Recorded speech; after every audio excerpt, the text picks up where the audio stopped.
All right, I've got a question for you. Okay. If a city runs out of room to bury its dead, what do you think that they do with all the bodies? I think they dig up the old ones and incinerate them to make room for new ones.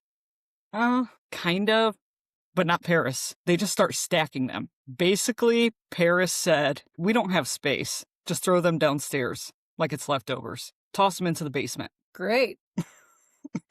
Like, you know what? Most cities have traffic problems. Paris just stacked theirs. That's fucked up. So, like, 6 million people just waiting underground, not buried, not honored. They were just arranged, like shelves in a warehouse, but with respect. I don't know what's respectful about that. Well, I guess we will find out. Hi, I'm All right. Samantha, I'm Lisa. and welcome to Exhumed. Tonight, we're going to go underground, not metaphorically, not spiritually, physically, beneath one of the most beautiful cities in the world. But there's another version of it, a darker one, a quieter one, city made of bones.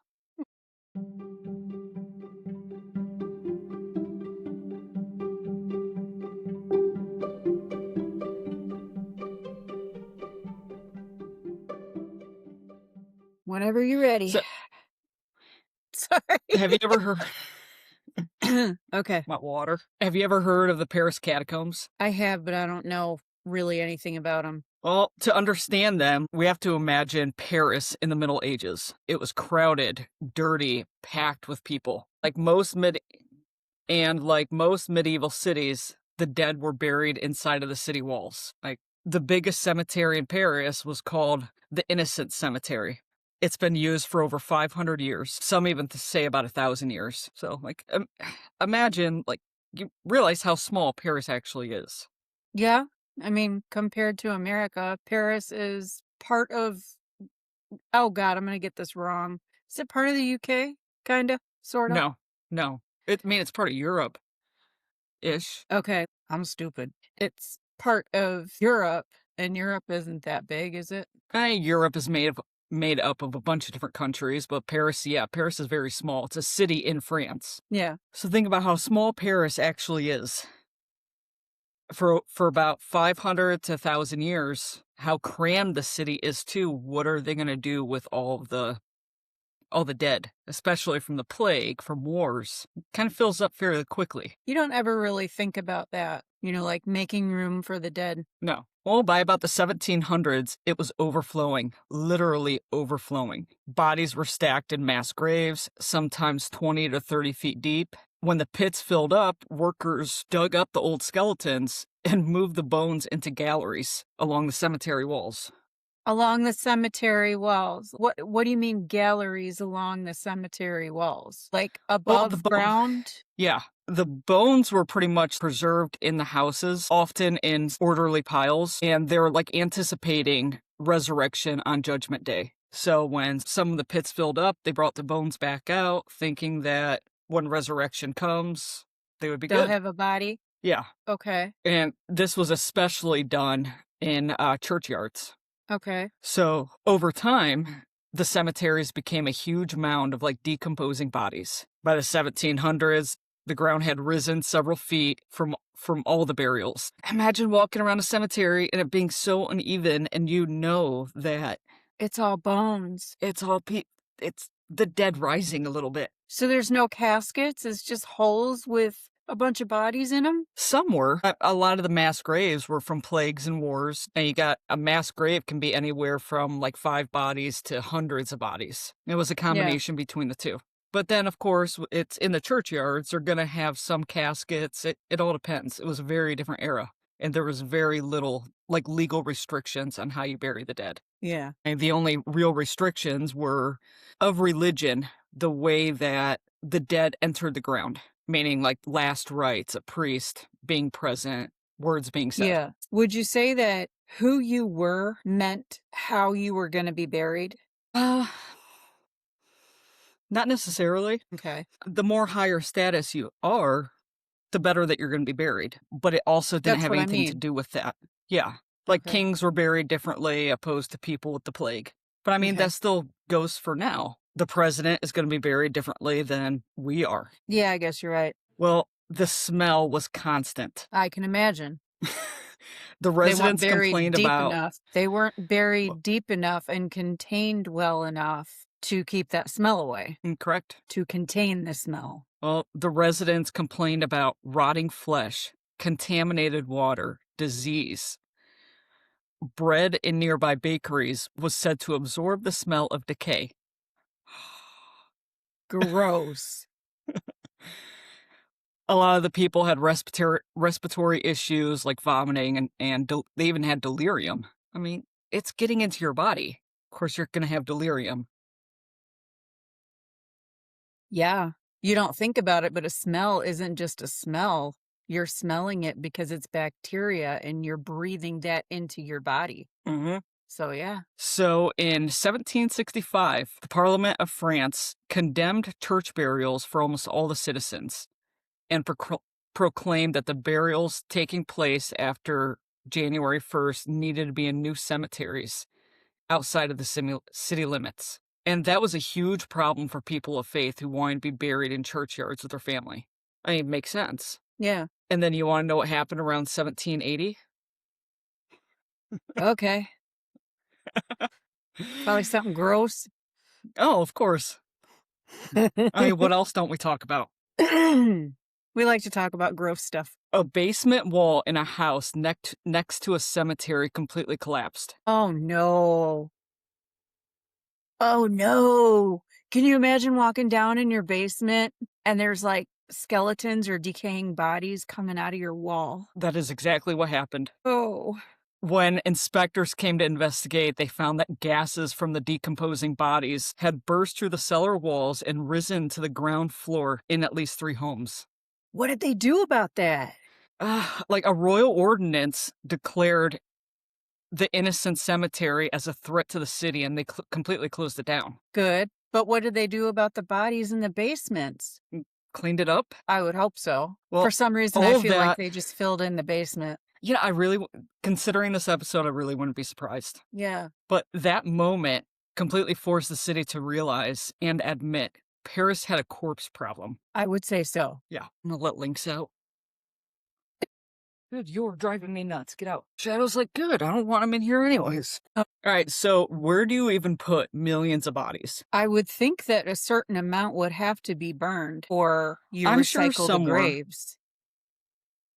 But at this point, all the graves were constantly being recycled. I mean, think about it. They were digging 20 to 30 feet down and stacking people. Yeah, and but that's just a mass much. grave.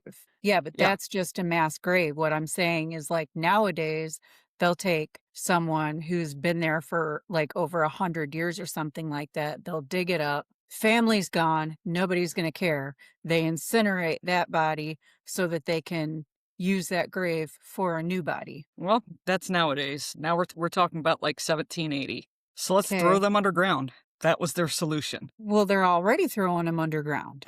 Exactly. Well, for centuries, the city had been mining limestone beneath the streets. Like that limestone built the Notre Dame, the Louvre, and most of the city. Mm-hmm. So mining it left behind like millions of empty tunnels, kind of like a giant underground maze. I see where you're going. Well, by the 1700s, those tunnels stretched for hundreds of miles. They're thinking probably about like 178 plus miles. But the problem was like no one mapped anything out, and the houses were starting to collapse inside of the tunnels. So the tunnels were going under people's houses, and the houses were kind of caving it in and falling in. Yep. Okay. Well, in 1774, a street called, it's French, Rue d'Enfer. Sounds all right. It caved in below, but the translation of that street name is literally Road to Hell. Oh, it's very fitting. It is. We're probably going to get a lot of French names wrong. Oh, yeah. French is a very hard language, and I skipped every single day of it in school. I pretty much did too. Well, because the solution Paris came up with, they took the empty quarries and they filled them with bodies. I mean, okay. I mean, that's one way to get rid of them, I guess. That makes sense. I guess. So they just started moving the bodies underground, and not quietly. And around like 1786, Paris became a very strange ritual. Every night after dark, covered wagons carried the bones throughout the city. And Like a then parade? priests led, yeah, well, I mean, so. Priests led the procession. Okay. It kind of sort of reminds me of the funerals that they have in New Orleans, where it's like a parade down the road. People are following the hearse and they're playing jazz music. Of course, they weren't playing jazz music in Paris, but that's what it's reminding me of. Yeah, this might have been, I mean, New Orleans, it has a lot of traditions from Paris because the French occupied Yeah, that's a Louisiana. good point. I didn't even think of that until you just said that. Yeah. But this was a little bit more quieter than what New Orleans would be doing because this was something holy. This was happening after dark. They knew that how kind of demented this was and how private it was as well to be done during the day because death was a Okay. very important thing in the religion. Yeah. Like priests walked with them, prayers were read, the remains were blessed as they moved through the streets. It was to keep it a religious burial, just not like a disposal. Yeah. In the 18th century, death wasn't just physical, it was spiritual. The remains being moved had already been buried once under the Catholic rites. Digging them up again could be seen as like disturbing the dead, interrupting their rest, even risking their souls. Okay, so with the basically priest, what they were doing was they were digging them back up, but like the whole time they were moving them, they're basically like, sorry, sorry, sorry.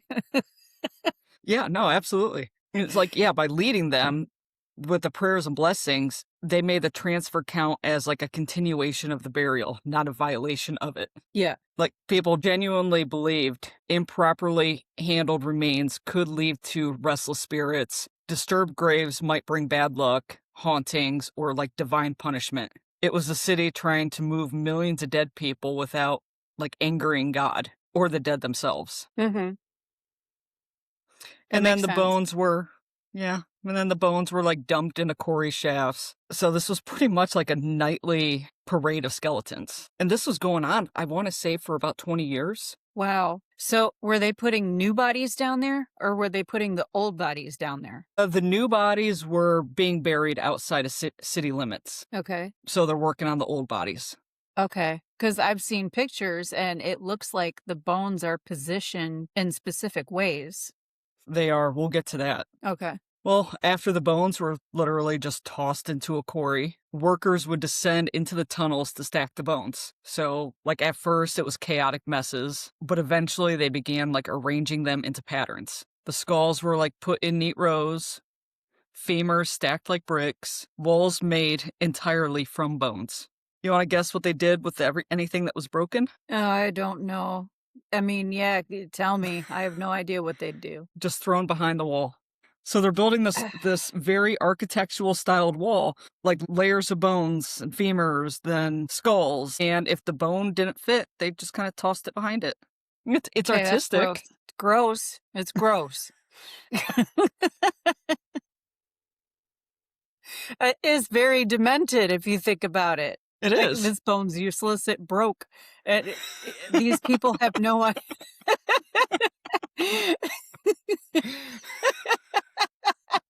These people Kid broke their leg, and it's like, no, you're worthless. You're going back there. all these broken bones of people that don't even know each other. Just, that's not right. No, it's not. Well, over the decades, the bones of more than 150 cemeteries were eventually moved underground into the catacombs. By the time that they were done, over 6 million people were in the tunnels. 6 million people. Like, that's the population of a small country. Yeah. 6 million people. The bones of 6 million people are down there in the catacombs. Yes. Wow. I mean, if you think about how far those tunnels stretch, yeah, I guess so, but No, but it's only 1 mile. that's only 1 mile? Yeah. 6 million people's bones only covered 1 mile. Yes. Okay. So, I mean, as I said, it was very artistic on how they did that. Yeah, they're playing Fitting. Tetris. The worst game of Tetris ever. The most macabre way of Tetris. You watch all these bones start coming down like a Tetris board. It's like, oh, this one doesn't fit. Let's toss it behind the wall. We're going to hell. Straight to hell. Well, the tunnels became known as the Paris Municipal Ossuary. But then later, yeah, I said that word right. Okay, I've never heard of it before, honestly. And if I've read it somewhere, I read it wrong because I've never heard of it. Later, people started calling it the catacombs. Okay. So inside, you'll find rooms with names like the crypt, the barrel of bones, the gallery of the dead. There's one room where bones are arranged into a massive barrel shape, another where skulls from pillars, and there's a plaque that warns visitors with phrases like, "Stop, this is the Empire of Death." So there's pillars down there made entirely of skulls. Mm-hmm. What do you mean bones arranged like a barrel? Like a wishing well. That's what I was thinking. Like in a circular formation. Yeah. Yeah. But like the whole room was, or it was just in that room? Just some parts. Like you walk into a room, here's a pillar of skulls, here's kind of a wishing well looking thing. Okay. And they had to get creative. I'm thinking like a wishing well or like a fire pit, and then it leads me to that thing you sent me on TikTok, the bones, the skulls you can put in your fire pit. That's cool. I want that. Me too. Anyways, that's besides the point. Well, by the 1800s, the tunnels had become a curiosity. In 1809, the catacombs were open to visitors by appointment only. So, like, people like Napoleon can go and visit, world leaders, diplomats, anyone that was high status. It was, of course, a tourist attraction.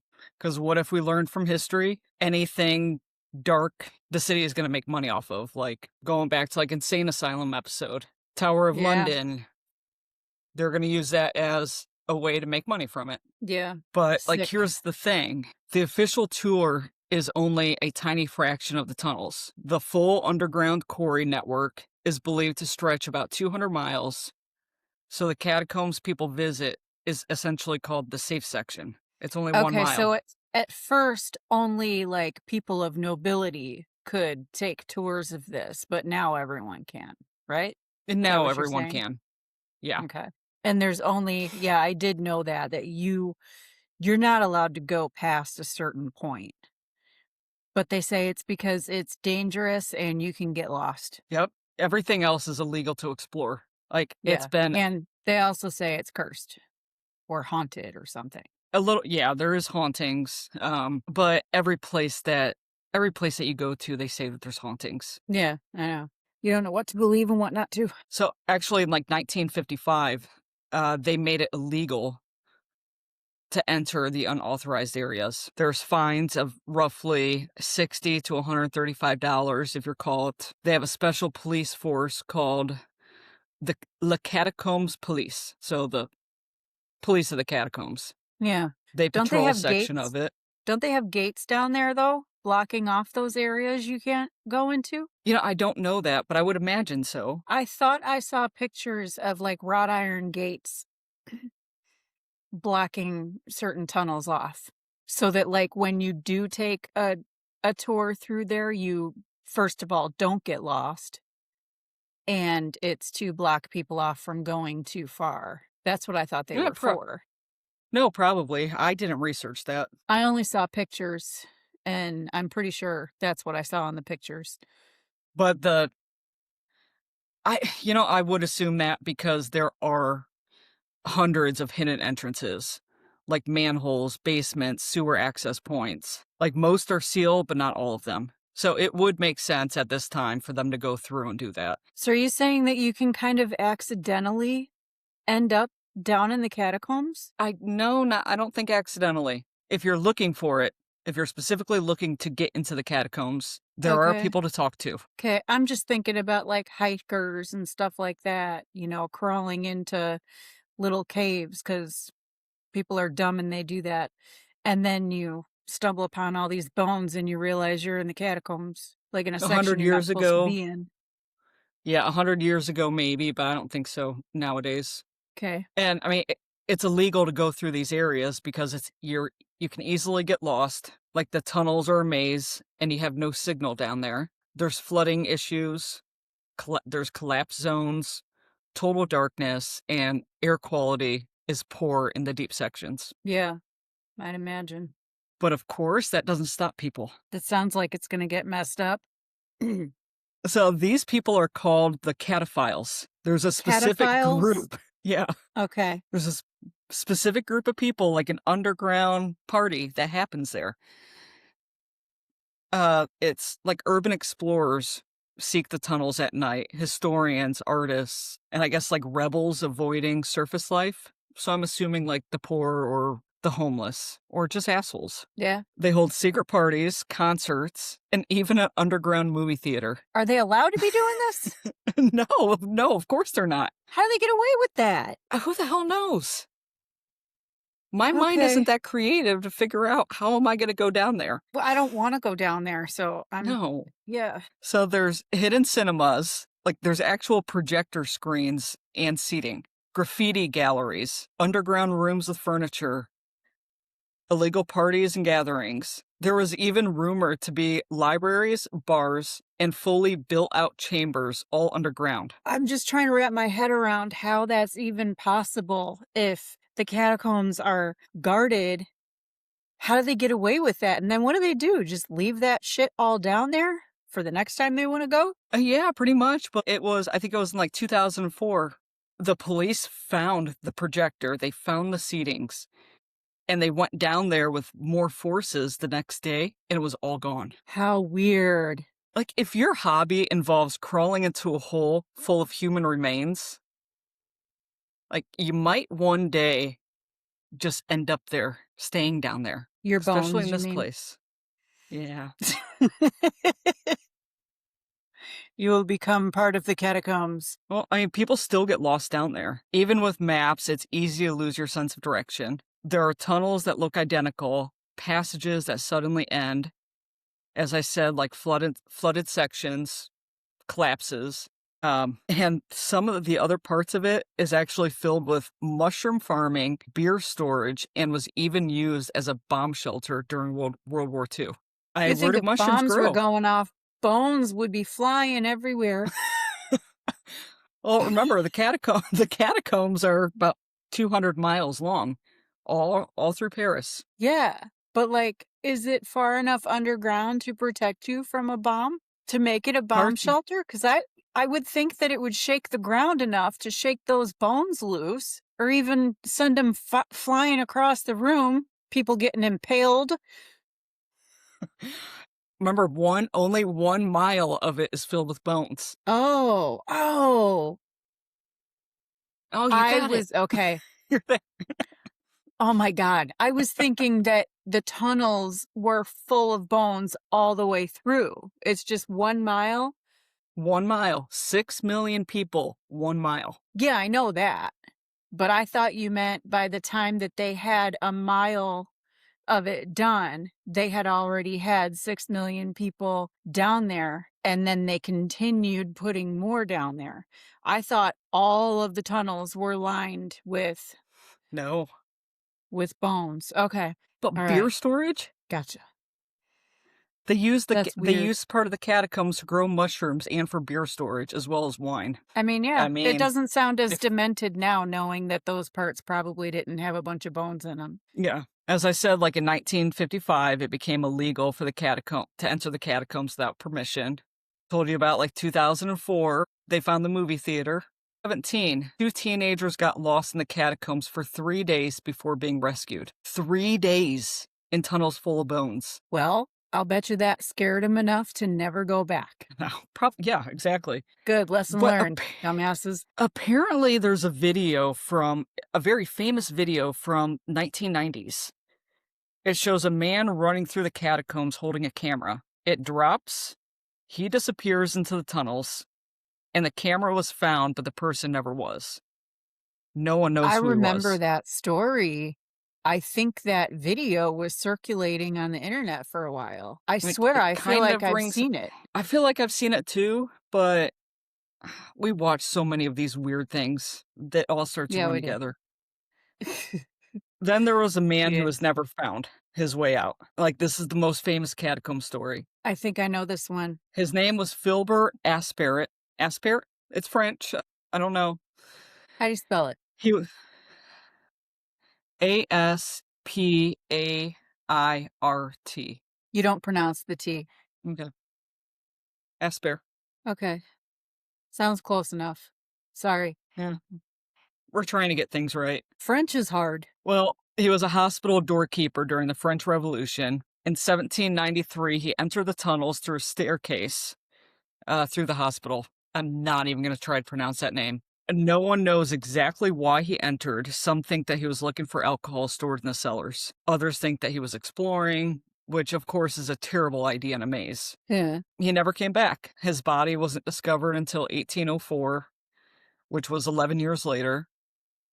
They identified him by the key ring on his belt, and he had just died in a short distance from the exit. Oh, he was almost there. Almost. He almost found his way back. Today, there's a tombstone where they found him, right there in the tunnels.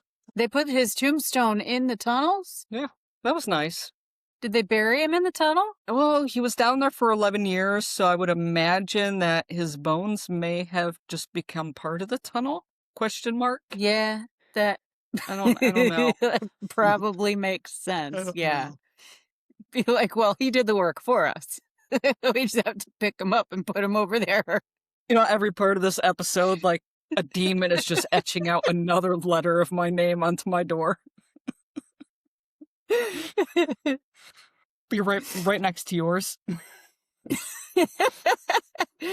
We'll be able to talk to each other still then. Thankfully, my name is longer. Well, today, part of the catacombs in Paris is part museum, part tomb, part surreal underground experience. Like, and honestly, like, it still feels unsettling in like a very real way. So today you can still take like tourists, be a tourist, go down there, but you want to know what it's actually like to go down there? Yeah. I mean, I kind of want to go. I do. I want to see it. I've been to Paris, and 4 people were in this group, everyone wanting to go except one person, so we didn't get to go. The only thing I wanted to do in Paris. Is it the person I thought? Is it the person I think? Yeah. What a buzzkill.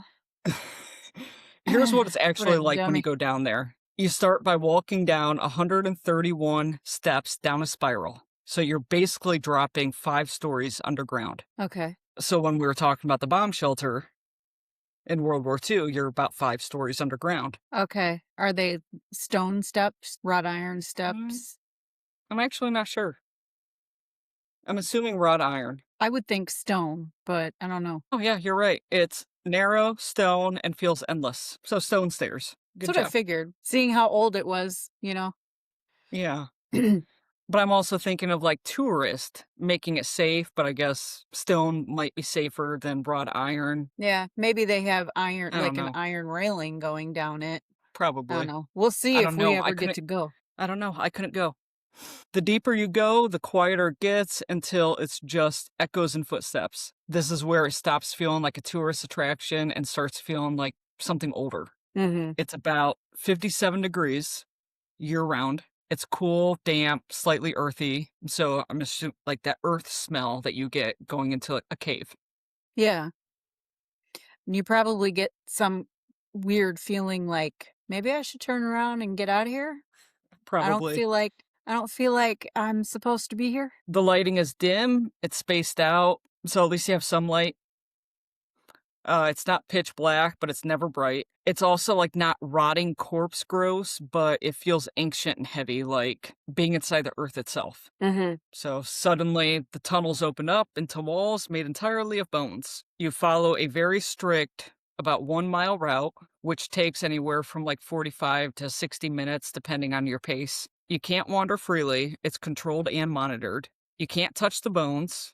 No exploring the side tunnels. Then you go back up through a second staircase, which essentially just spits you out into a gift shop, because every museum needs a gift shop. Yeah, I wouldn't want to touch the bones. And I'm just kind of wondering if looking at the bones, I wonder if it's going to connect, like in my mind, these were people, or if it's just going to look like Halloween decorations. You know, kind of hard to wrap your brain around that sometimes. I mean, have you ever encountered real human bones? I've seen them before, yeah, but they were behind glass. Oh, okay. I'm sure you would know the difference between human bones and, like, what you would pick up from a Halloween store, but it Yeah, can't hit you until you actually see it. exactly. That's what I'm saying is Yeah, how's it gonna hit when I'm actually standing in there looking around at them? but that's also, like, the psychology part of the catacombs. Like, imagine being down there and it messing with your head. Yeah. The tunnels stay around, like, 59 degrees all year round. There's no sunlight. People talk about feeling disoriented, paranoid, and even watched. Like, Well, even if disoriented might be because of the air quality. yeah, even if, like, nothing supernatural is happening, your brain starts filling in the blanks. Yeah, kinda You're like legend around tripping. millions of skulls. Mhm. Your brain starts imagining things.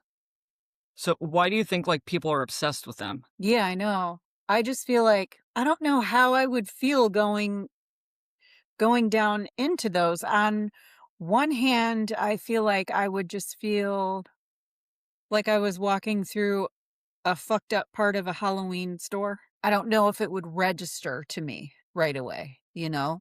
Mhm. Like it wouldn't hit me the way I feel like it would hit me. I don't know. I wanna see. I think people are obsessed with it because it's like a physical reminder of death, and it's also history. Mhm. Like, the bones represent centuries of Parisians, plague victims, revolutionaries, ordinary citizens, but everyone ends up the same. Yeah, that is true. So No matter when you're down there, all your bones are the same. Like, there could be plague victims right next to royalty. Mhm. Your stature in life does not matter because you all end up the same way. Yeah. What did you find the most interesting part about this? Uh, the houses caving in and the bodies coming through the basements, that was messed up. Imagine coming home to that. That's I would not go down into that basement until it was fully cleaned up, like it never happened. I, I'm trying to imagine walking around the 1700s, late 1700s, and your bread shops. Your bread just smells of decomposing body. Can you imagine eating a sandwich and smelling that But we're with talking about, every like, bite? this was before modern medicine. We're still talking about the era where some we had slowly gotten past bleeding people. Now they're probably using leeches and different things like that. But this was before modern medicine. This was before body snatching. Mhm. And they weren't embalmed. No, embalming didn't come until about around the Civil War. Yeah, and yeah, like, an unembalmed body will fill up with gas, and so many of them filled up with gas that it actually exploded through someone's Mhm. basement wall. Yeah, Oh, and you I, just and you can't even think of it as just bones spilling out. It wasn't bones it was only. everything. It was flesh, it was bodily fluids. I'm gonna stop now. It was toxic and disease. Yeah. So you're burying the plague in mass graves. And Mhm. then the mass graves of the plague is now in your basement. Think of all the Yeah. diseases that are gonna come from that. That's why the city, like, they shut down the cemetery. I actually don't know if, anyone is can now be buried in that cemetery. I have no idea. I did not look that up. What's it called? The Innocence Cemetery? Yes.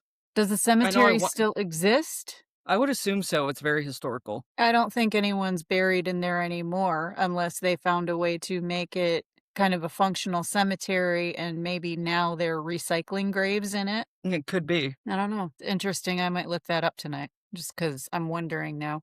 Mhm. So, okay. Just kind of what gets me about it is that they didn't give the dead peace. I mean, I guess they tried to, but they just turned millions of bodies into literal walls. Yeah, and it wasn't about respect, it was just, like, a problem they needed gone. You say that like they were trying to clean out a closet Oh, I mean, they kinda did. with people. I mean, yeah, I know. So, I mean, if you go down there, just remember, like, you're not walking through history, you're walking over people who didn't get a choice in any of it. And they're Like, all it's still there. almost yeah, it's I hate to say this, but it's almost like the worst part of Like the lava is floor? The floor is lava, you mean? Yeah, the floor is lava. Oh my god. And they're still all there, and they're just stacked like they don't matter at all. But, I mean, no one's moving them now. Yeah. So, yeah, if you haven't yet, subscribe. Or don't. Yeah, or ignore us. I mean, that's kind of the theme here tonight, right? A little bit, yeah. Well, I guess that's all there is for tonight. So, good night. And if you hear something walking, It's probably not your basement filling up from a cemetery. hopefully not. You're not that important.